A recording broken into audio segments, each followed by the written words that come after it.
Technology గానీ, 3 printing గానీ, cam గానీ, క్యాడ్ గానీ ఇట్లా రకరకాల టెక్నాలజీస్ వస్తున్నాయి. సో, డెంటల్‌లో.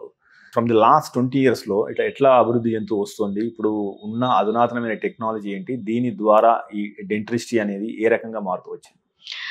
ఇప్పుడు చాట్ జీపీటీ, ఏఐ రావడం వల్ల ఇంకా చాలా అంటే అప్పట్లో కంటే ఇప్పుడు చాలా ఎక్కువ అడ్వాన్స్ టెక్నాలజీస్ వచ్చేసాయి అనమాట. అంటే ఇప్పుడు ఒక రూట్ కెనాల్ చేయాలి అంటే అప్పట్లో జస్ట్ ఫీల్ అవుతూ చేసేవారు డాక్టర్. ఇప్పుడు అలా కాదు. ఇప్పుడు పేషెంట్ చూడగలుగుతున్నారు లోపల ఏం జరుగుతుందో అని. ఇప్పుడు మైక్రోస్కోప్స్ రావడం వల్ల అండ్ డెంటిస్ట్కి అర్థమవుతుంది ఎందుకు, ఏంటి సమస్య, ఎక్కడ ఇబ్బంది జరిగింది అనేది ఐడెంటిఫికేషన్కి చాలా ఈజీ అయిపోయింది అనమాట.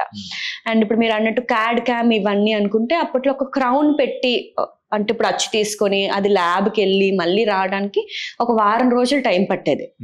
ఇప్పుడు గంటలో అయిపోతుంది ఆ పని. అంటే ఇప్పుడు స్కాన్ చేస్తారు స్కానర్తో, 3D ప్రింటింగ్కి వెళ్ళిపోతుంది, అక్కడ నుంచి మిల్లింగ్కి వెళ్ళిపోతుంది, గంటలో మీకు మీ క్రౌన్ వచ్చేస్తుంది.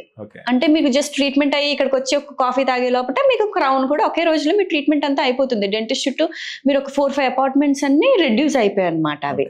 తర్వాత గమ్కి ఏదైనా వస్తే ముందులో స్కాల్పెల్ పెట్టి కట్ చేయడం, ఎక్కువ బ్లీడింగ్ రావడం అవన్నీ ఉండేవి. ఇప్పుడు దాన్ని లేజర్స్ రీప్లేస్ చేసాయి అనమాట, ఇంకొంచెం ఎఫెక్టివ్గా. అక్కడ ఉన్న మైక్రోబ్స్ని కిల్ చేసేయడం లేజర్ లైట్ తోటి.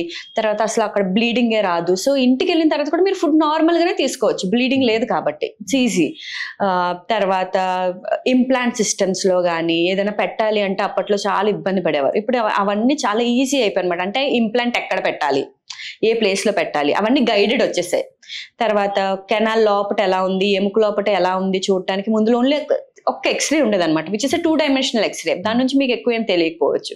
ఇప్పుడు సిబిసిటీ రీప్లేస్ చేసింది దాన్ని. సో సిబిసిటీ రావడం వల్ల అసలు ఎక్కడ ఎగ్జాక్ట్గా ఇష్యూ ఉండేది అనేది మనం రేడియాలజీ డిపార్ట్మెంట్ ద్వారా కూడా తెలుసుకోవచ్చు అనమాట. సో ఇవన్నీ అపాయింట్మెంట్స్ని తగ్గించాయి అండ్ స్పెసిఫిసిటీని పెంచాయి అనమాట. అంటే స్పెసిఫిక్గా ఇది ఇష్యూ అని చెప్పడానికి, డయాగ్నోసిస్ చేయడానికి వీటికి పెంచాయి. మీరు తీసుకునే అదే మందులు, అదే నాణ్యమైన మందులు, కానీ సగం ధరకే.